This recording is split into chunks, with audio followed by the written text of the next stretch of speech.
Making frozen yogurt at home can be so easy to do. What I've got here is a variety of flavours of yogurt tubs, and I've just covered them with a small amount of foil. Now, just with a sharp knife, I'm going to pierce through the centre.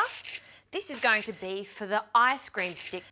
Now you can use wooden sticks, forks or spoons. So we'll just put them straight through the centre and just allow them to stand up nice and tall and not lean over too much. Then these go into the freezer for 6 hours or even better, overnight.